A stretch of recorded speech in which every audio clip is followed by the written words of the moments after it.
ఇంకో మాట కూడా, ఆయన తిరుపతిలో చంద్రబాబు నాయుడు గారు వ్యాఖ్య చేశారు. ఏదైతే వైసీపీ నాయకులు ఎవరికి, వాళ్ళ కార్యకర్తలు ఎవరికి పథకాలు ఇవ్వద్దని చెప్పి ఆయన, వాళ్ళని పెంచి పోస్తే పాములు అంటాడు అని చెప్పి కరుస్తారు, వద్దు అని చెప్పాడు.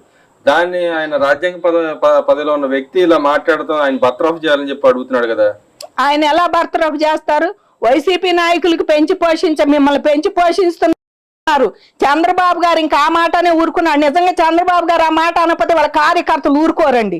వాళ్ళ కార్యకర్తలు కానీ కింద స్థాయిలో ఉండాలి, తెలుగుదేశం కోసం ప్రాణాలు ఇడిచిన వాళ్ళు ప్రతి ఒక్కళ్ళ కోరిక వైసీపీ వాళ్ళని అసలు మనగదొక్కి వాళ్ళని ఏం చెయ్యాలో అది చేయమని కోరుతున్నారు. ఎందుకంటే గత 5 ఏళ్లలో ఎంత వాళ్ళ గురించి ఎంత హత్య అయ్యారో, ఎన్ని ప్రాణాలు కోల్పోయారో అందరికీ తెలిసే. ఇవాళ సుధాకర్ గారు వీళ్ళకి గుర్తు రావట్లేదండి. 70 సోషల్ మీడియాని అసలు సిఐడి స్థాయిలో ఉపయోగించిన ఘనత ఎవరిదంటారు? మీది. నిన్ను బర్తరఫ్ జైలు అప్పుడు 75 ఏళ్ల రంగనాయకమ్మ గారిని అసలు గుంటూరు నుంచే తోలి హైదరాబాద్ పంపించారు, ఒక ఓన్ ఫార్వర్డ్ చేసిందని ఒకటి పాలిమర్ కేసులో. అలాంటి సుధాకర్ గారు మాస్క్ అరిగాడు, ఆయన కొట్టారు. మాస్క్ పెట్టలేదని చెప్పి తీసుకెళ్లి పోలీస్ స్టేషన్ లో కొట్టి తలకాయ గుండు పోయించిన ఘనత మీది. ఇవన్నీ మీరు చేసి ఇంకా ఆయన బర్తరఫ్ చేయమంటారా? వైసీపీ వాళ్ళకి నిజంగానే ఏది ఇచ్చిన అంటే, వైసీపీ వాళ్ళు అంటే నాయకులు, ఇప్పుడు నాయకులుగా చోటా నాయకులు, బడా నాయకులుగా చాలా మంది అవుతున్న వాళ్ళకి నిజంగా ఏమి ఇవ్వకూడదండి. వాళ్ళకి అసలు ఒక కాంట్రాక్ట్ కానీ ఒకటి ఏది చేయకూడదు. వాళ్ళు అసలు నిజంగా ఏసీబీ వాళ్ళు పట్టుకొని తప్పకుండా వాళ్ళని శిక్షించాలి. ముందు ఏసీబీ వాళ్ళు అసలు వాళ్ళ ఇళ్లలో సోదా చేయాలని మేము కోరుకుంటున్నామండి.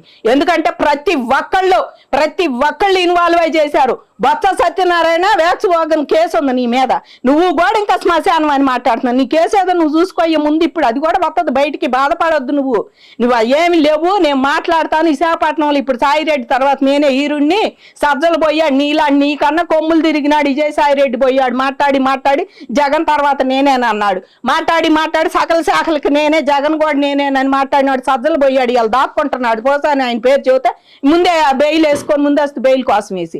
అట్లాంటిది ఆఫ్టర్ ఆల్ నువ్వు ఎంత బొత్స సత్యనారాయణ మాట్లాడితే ఈ శ్మశానం అమరావతి శ్మశానం అంటావా? అదే శ్మశానమో ఇంకేదో చూస్తావు. ఒక ఎమ్మెల్సీ స్థానంలో ఉండి ఒక రాజధానిగా ఉన్న దాన్ని ఇంతమంది రైతులు త్యాగం చేసి 29,000 మందిని 34,000 ఎకరాలు ఇస్తే నువ్వు దీని శ్మశానం అంటే మమ్మల్ని హత్య చేసినట్టు. నువ్వు రైతులు ఏమైపోవాలని పోయినాయి, మా ప్రాణాలు 280 మందిని పోయినాయి. మీ ఉసురు కొట్టుకొని మీరు 11 సీట్లు పరిమితం అయ్యారు. ఇంకా నువ్వు అమరావతి మీద మాట్లాడితే దేవతల రాజధాని, దీన్ని మీరు ఏదైనా సరే ఈ రాజధానికి వాటర్ ఫెసిలిటీ ఉంది, సమదూరంలో ఉంది, జిల్లాలన్నిటికి కూడా అని చెప్పేసి ఎక్కడ పెడితే మీరేదో కులాలు మతాలు. ఇవాళ కులాలు అంటే నిజంగా ఇవాళ జగన్మోహన్ రెడ్డి అనండి కుల పిచ్చి రేపింది కూడా. లేకపోతే అసలు కులాలు ఎవరు పట్టించుకోవట్లా. ఇప్పుడు కులాలు కూడా ఎవరు ఈయన నేర్పింది, కమ్మారు కొండాలి, రెడ్లు కూడా మన రెడ్లను కూడా పిలిచి మీటింగ్లు పెడుతున్నాడుగా ఎక్కడెక్కడ రెడ్లని. మరి ఆ రెడ్ల కోవలోకి నువ్వు అన్యాయం చేసిన రెడ్లు గుర్తు రాలేదా జగన్మోహన్ రెడ్డి? నువ్వు అన్యాయం చేసిన రెడ్లు మీ వాళ్ళు ఉండారు, నీకు ఇప్పుడు గుర్తు వచ్చారు వాళ్ళు.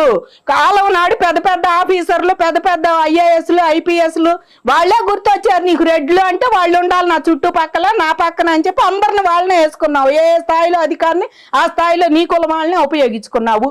ఇప్పుడు చిన్న వాళ్ళందరిని పిలిచి మీటింగ్లు పెడుతున్నా. ఏమని పెడుతున్నా? ఇప్పుడు పెట్టినా పెట్టకపోయినా వాళ్ళందరికీ ఏమి ఇరండి. నిజంగానే ఇయ్యొద్దనే చూస్తున్నాం మేము కార్యకర్తలం. అయితే వెనకుండి పోరాడిన వాళ్ళందరూ ఇవాళ వైసీపీ వాళ్ళు నిజంగానే వాళ్ళు పాములు లాంటి వాళ్ళే. ఎవరైనా ఇప్పుడు కూడా ప్రజెంట్ ఆయన ఒక సీఎంగా 5 ఏళ్లు చేసి ఒక పార్టీ అధినేతగా ఉండి జగన్ వాగే పిచ్చి వాగడేది మళ్ళీ వస్తే చూస్తా ఒక్కొక్కళ్ళంతూ గొడ్డలోడు తీసుకుతాంత అయ్యను మాట్లాడేది. నిన్నేం చెయ్యాలి అని అడుగుతున్నాం. అంటే నువ్వు ప్రతిపక్షంలో ఉండాను అని నువ్వు బయట ప్రతిపక్షమే, ఆ ప్రతిపక్షంలో మాట్లాడే మాటలే ఉండ, ఇంకా నువ్వు పగ మాటలే మాట్లాడుతున్నావు. ఇంకా వైజాగ్ లో ఉన్నప్పుడు నీ కోడిక తీసప్పుడు పని నువ్వు నిందితుడిగా ఉన్నప్పుడు కేసుకి ఏనాడన్నా వెళ్ళావా?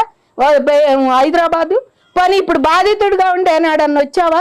విజయవాడ కోర్టుకి ఏనాడన్నా వచ్చావు? సీన్ కేసులో నిందితుడిగా ఉండా నువ్వు కోర్టుకి వెళ్ళవు, బాధితుడిగా ఉండా నువ్వు కోర్టుకి వెళ్ళవు. పెద్ద క్రిమినల్ ఆంధ్రప్రదేశ్లో ఏకైక కేసులు ఉండే క్రిమినల్, ఎక్కువ కేసులు ఉండ ఆయన, అన్నిట్లో ఇన్వాల్వ్ అయి ఉండ ఆయన. ఎవరయ్యా అంటే జగన్మోహన్ రెడ్డి అని అందరికీ తెలుసు. రోజా చదువుతుంది దానికి సీఎం చంద్రబాబు అని. వాళ్ళు మొత్తం చేసి ఆ దేశంలోనే దానికి సీఎం జగన్ అని ఎప్పుడో చెప్పారు 4 ఏళ్ల క్రితమే. వాళ్ళు నువ్వు కొత్తగా దానికి సీఎం చంద్రబాబు అని రోజా వాగుతుంది. ఆమెకు అసలు ఏ మాత్రం సిగ్గు శరం లేదు. అందరు సర్దుకున్నారు, నేను కూడా వాగుదాము, నా పని కూడా అయిపోతే జైల్లో కూర్చొని ఒకసారి బయటికి వెళ్ళి వస్తే సరిపోద్ది అని చెప్పేసి వాగుతున్నట్టుంది రోజా కూడా. రోజా కూడా నోరు అదుపులో పెట్టుకొని మాట్లాడితే బాగుంటుంది. చంద్రబాబు మీద కానీ, డిప్యూటీ సీఎం మీద కానీ, మరి వాళ్ళ అబ్బాయి లోకేష్, మీరు ఆ చంద్రబాబుని ఒక విద్యాశాఖ మంత్రిగా చూడట్ల, వాళ్ళ అబ్బాయిని చంద్రబాబు కొడుకు కానీ మీరు ట్రీట్ చేసి పెడుతున్నారు ఆ అబ్బాయిని కూడా.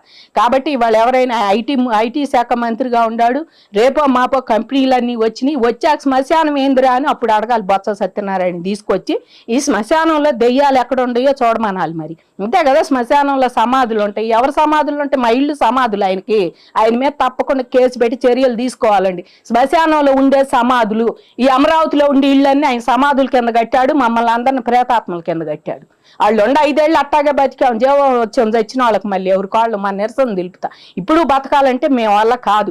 ఇప్పుడు అమరావతి వచ్చింది, మళ్ళీ అమరావతి లైన్ చేసే ముఖ్యమంత్రి దొరికాడు, వచ్చాడు, ఆయన కావాలని మేము గెలిపించుకున్నాం, వచ్చిద్ది. ఆయన మీద కేసు పెట్టాలి, తప్పకుండా బొత్స మీదకి చర్యలు తీసుకోవాలని మేము కోరుకుంటున్నామండి.